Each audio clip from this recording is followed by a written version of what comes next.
নমস্কার, SK academy YouTube চ্যানেলে সবাইকে স্বাগত। প্রত্যেক দিনের মতো আজও একটি নতুন মিক্সড জিকে ক্লাস নিয়ে চলে এসেছি তোমাদের সাথে। আজকে ক্লাস নাম্বার 54। এই ক্লাসগুলি তোমাদের আপকামিং এক্সামের জন্য খুবই গুরুত্বপূর্ণ। আজকে ক্লাসটি খুবই উল্লেখযোগ্য হতে চলেছে, তোমরা ক্লাসটি প্রথম থেকে শেষ পর্যন্ত দেখতে থাকো। ক্লাসে যারা নতুন আছো অবশ্যই চ্যানেলটি সাবস্ক্রাইব করে রাখবে এবং সরকারি পরীক্ষার সেরা প্রস্তুতির জন্য এসকে একাডেমি ইউটিউব চ্যানেলের প্রত্যেকটি ক্লাস তোমাকে ফলো করতেই হবে। আর আমাদের চ্যানেলে অধ্যায়ভিত্তিক ক্লাস আসতে চলেছে আজ বিকেল 5টা থেকে। তোমরা অবশ্যই অধ্যায়ভিত্তিক ক্লাসগুলো মন দিয়ে দেখবে। চলো আজকে ক্লাসের প্রথম কোশ্চেন আমরা দেখি। 1 নম্বর কোশ্চেন, অযোধ্যার প্রথম স্বাধীন নবাব কে ছিলেন? অপশানগুলো দেখব আমরা। অপশান এতে আছে সাদাত আলী খান, বি ওয়াজাদ আলী শাহ, সি কৃষ্ণদেব রায়, ডি উপরে কোনোটি নয়। সঠিক উত্তর অযোধ্যার প্রথম স্বাধীন নবাব হলেন অপশান এ সাদাত আলী খান। এই কোশ্চেনটা খুবই ইম্পর্টেন্ট কোশ্চেন। এমন কোশ্চেন আছে অপশান বিতে, দেখো ওয়াজাদ আলী শাহ ইনি কোন স্থানের নবাব ছিলেন? ইনি সঠিক উত্তর হবে ইনি অযোধ্যার নবাব ছিলেন। এই কোশ্চেনটা ডাব্লিউবিপি লেডি কনস্টেবল মেইন এক্সামে এসেছিল 2023 সালে।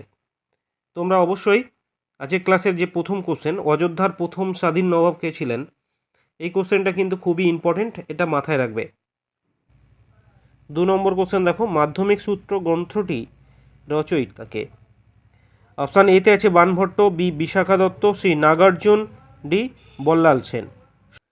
সঠিক উত্তর মাধ্যমিক সূত্র গ্রন্থটির রচয়িতা অপশান সি নাগার্জুন। অপশান এতে দেখো বাণভট্ট, বাণভট্টের লেখা উল্লেখযোগ্য গ্রন্থ হলো কাদম্বরী। অপশান বিতে দেখো বিশাখা দত্ত, এনার লেখা উল্লেখযোগ্য গ্রন্থ হলো মুদ্রা রাক্ষস।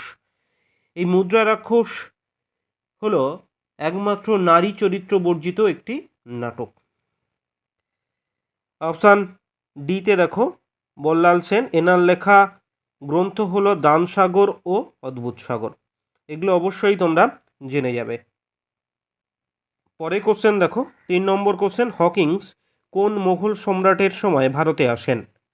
অপশান এতে আছে Akbar, B Aurangzeb, C Shahjahan, D Jahangir. সঠিক উত্তর হকিংস অপশান ডি জাহাঙ্গীরের সময়ে ভারতে আসেন।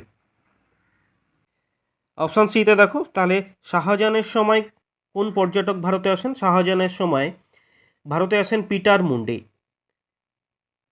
চলো পরে কোশ্চেন দেখি। 4 নম্বর কোশ্চেন দেখো, সীমান্ত গান্ধী নামে কোন স্বাধীনতা সংগ্রামী পরিচিত ছিলেন? অপশান এতে আছে সৈয়দ আহমেদ খান, বি দাদাভাই নৌরোজি, সি খান আব্দুল গফ্ফর খান, ডি মোহাম্মদ ইকবাল। সঠিক উত্তর সীমান্ত গান্ধী নামে পরিচিত ছিলেন অপশান সি খান আব্দুল গফ্ফর খান। আজকে ক্লাসের 5 নম্বর কোশ্চেন দেখো, কোন স্থানে গৌতম বুদ্ধের মহাপরিনির্মাণ ঘটে? অপশানগুলো দেখবো আমরা। অপশান এতে আছে Kapilavastu, B Bodhgaya, C Lumbini, D Kushinagar. সঠিক উত্তর অপশান ডি কুশীনগরে গৌতম বুদ্ধের মহাপরিনির্মাণ ঘটে। অপশান এতে দেখো কপিলাবস্তু, কপিলাবস্তুর লুম্বিনী উদ্যানে গৌতম বুদ্ধের জন্ম হয়। অপশান বিতে দেখো বুদ্ধগয়া, বুদ্ধগয়াতে গৌতম বুদ্ধ নির্মাণ লাভ করেন। বুদ্ধদেব প্রথম ধর্ম প্রচার করেন সারনাথে। এই যে 3টে কোশ্চেন নিয়ে আমরা আলোচনা করলাম, এখান থেকে তোমাদের পরীক্ষায় কোশ্চেন আসে, অবশ্যই এগুলো একটু জেনে রাখবে। 6 নম্বর কোশ্চেন দেখো, রণথম্বর ন্যাশনাল পার্ক কোন রাজ্যে অবস্থিত? অপশান এতে আছে Madhya Pradesh, B Uttarakhand, C Orissa, D Rajasthan. সঠিক উত্তর Ranthambore national park option D রাজস্থানে অবস্থিত।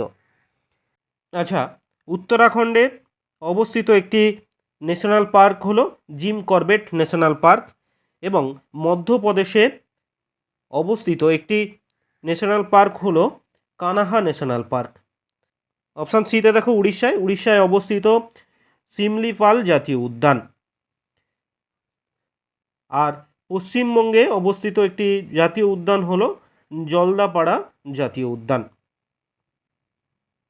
তোমরা পরীক্ষা যাওয়ার আগে প্রত্যেকটি রাজ্যের ন্যাশনাল পার্ক কোথায় অবস্থিত সেগুলো একটু জানবে। 7 নম্বর কোশ্চেন দেখো, দুটি স্তূপ পর্বতের মধ্যবর্তী অংশকে কি বলা হয়? অপশান এতে আছে ধাপ, বি কেটার লেক, সি গ্রস্ত উপত্যকা, ডি ক্যালডেরা।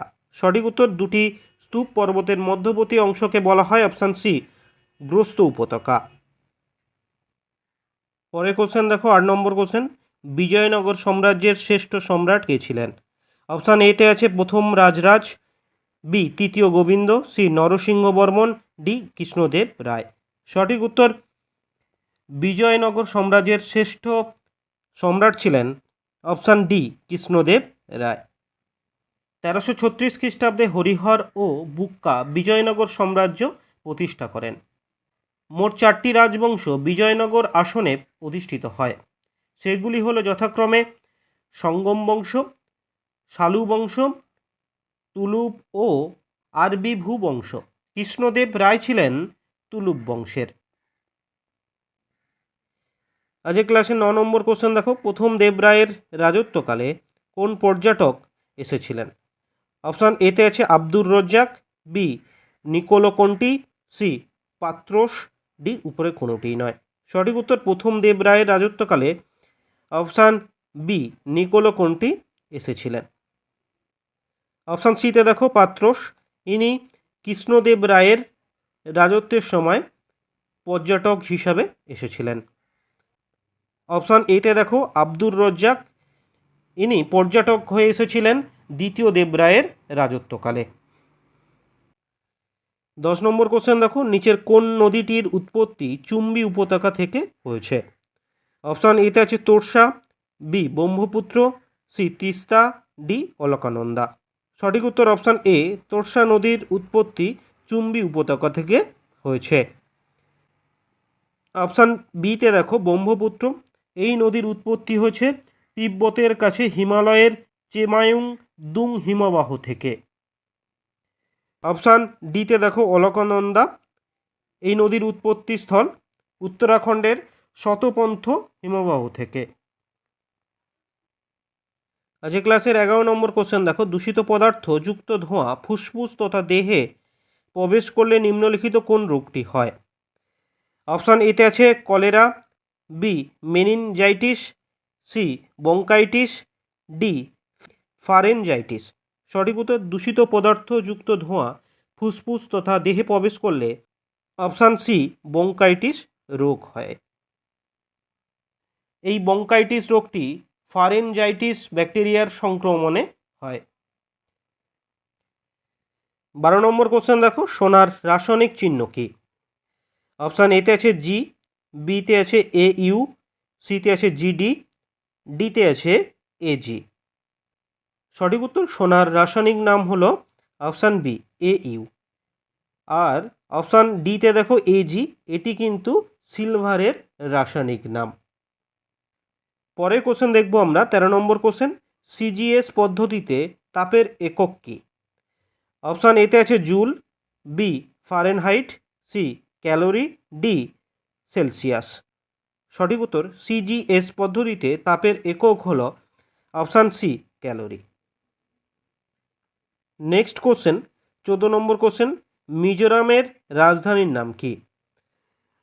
অপশান এতে আছে Imphal, B Dimapur, C Aizawl, D Kohima. সঠিক উত্তর, মিজোরামের রাজধানী হল অপশান সি আইজল। অপশান এতে দেখো ইম্ফল, এটি মণিপুরের রাজধানী।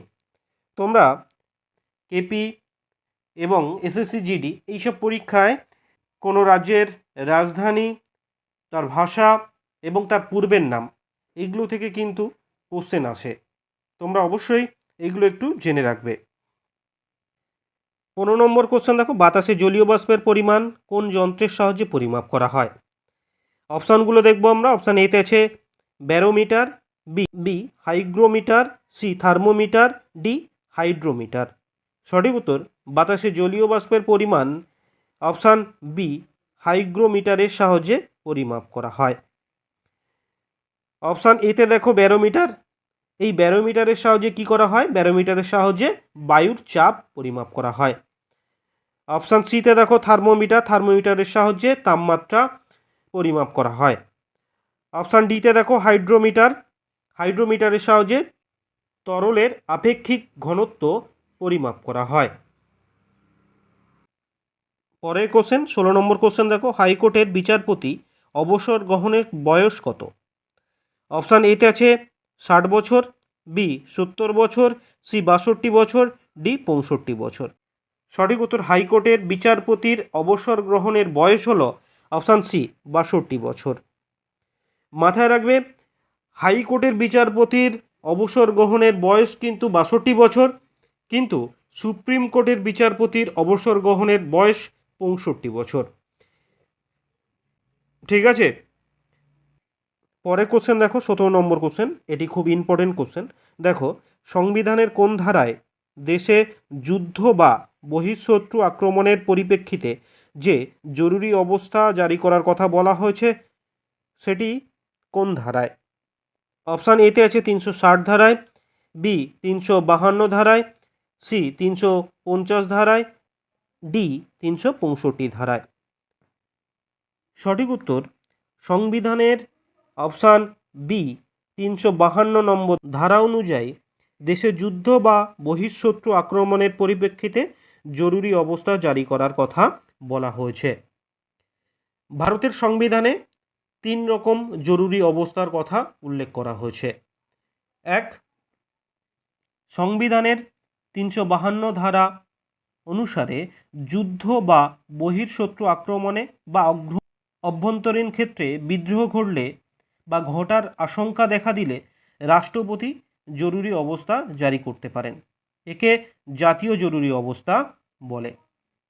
2 নম্বর, রাজ্যে শাসনতান্ত্রিক অচল অবস্থা। রাজ্যের শাসন ব্যবস্থা বা শাসনতন্ত্র অনুসারে পরিচালনা হচ্ছে না বা পরিচালনা করা সম্ভব হচ্ছে না, তাহলে তিনি শাসনতান্ত্রিক অচল অবস্থা ঘোষণা করতে পারেন। একে রাজ্যভিত্তিক জরুরি অবস্থা বলে। 3 নম্বর দেখো, আর্থিক জরুরি অবস্থা। 360 নম্বর ধারায় আছে যে ভারত বা তার কোনো অংশে যদি আর্থিক স্থায়িত্ব ক্ষুণ্ণ হওয়ার আশঙ্কা দেখা দিয়েছে তাহলে তিনি আর্থিক জরুরি অবস্থা ঘোষণা করতে পারেন। পরের কোশ্চেন দেখো 18 নম্বর কোশ্চেন, সোমপ্রকাশ পত্রিকাটি কে সম্পাদনা করতেন? অপশান এতে আছে Rammohan Roy, B Michael Madhusudan Dutta, C Ishwarchandra Vidyasagar, D Rabindranath Thakur. সঠিক উত্তর সোমপ্রকাশ পত্রিকাটি অপশান সি ঈশ্বরচন্দ্র বিদ্যাসাগর সম্পাদন করতেন। 19 নম্বর কোশ্চেন দেখো, বায়ুমণ্ডলের সর্বনিম্ন স্তরটির নাম কি? অপশানগুলো দেখবো আমরা। অপশান এতে আছে stratosphere, B ionosphere, C mesosphere, D উপরে কোনোটিই নয়। সঠিক উত্তর বায়ুমণ্ডলের সর্বনিম্ন স্তরটি হলো অপশান এ স্ট্র্যাটোস্ফিয়ার। আজকের ক্লাসের শেষ কোশ্চেন দেখো 20 নম্বর কোশ্চেন, শিখ সম্প্রদায়ের দশম গুরুর নাম কি? অপশান এতে আছে গুরু গোবিন্দ সিং, বি গুরু হরগোবিন্দ, সি গুরু রঞ্জিত সিং, ডি গুরু তেগ বাহাদুর। সঠিক উত্তর শিখ সম্প্রদায়ের দশম গুরু হলেন অপশান এ গুরু গোবিন্দ সিং। শিখ সম্প্রদায়ের দশম গুরু গুরু গোবিন্দ সিং শিখ সম্প্রদায়কে যুদ্ধবিদ্যায় পারদর্শী করে তোলেন। তিনি হলেন খালসার প্রবর্তক। খালসা হলো শিখ সম্প্রদায়ের একটি সামরিক সংগঠন। অপশান ডিতে দেখো গুরু তেগ বাহাদুর, ইনি ছিলেন শিখ সম্প্রদায়ের নবম গুরু। গুরু তেগ বাহাদুরকে সম্রাট ঔরঙ্গজেব হত্যা করেন। আজকে আমরা হুবহু কমনযোগ্য বাছাই করা 20টি মিক্সড জিকে প্রশ্ন উত্তর নিয়ে আলোচনা করলাম। তোমাদের যদি ক্লাসটি ভালো লাগে তবে অবশ্যই একটি লাইক করো। আবারও দেখা হবে পরের ভিডিওতে এমনই ইম্পর্টেন্ট কিছু জিকে প্রশ্ন উত্তর নিয়ে। ততক্ষণ ভালো থেকো, ভালো করে পড়াশোনা করো। Thank you.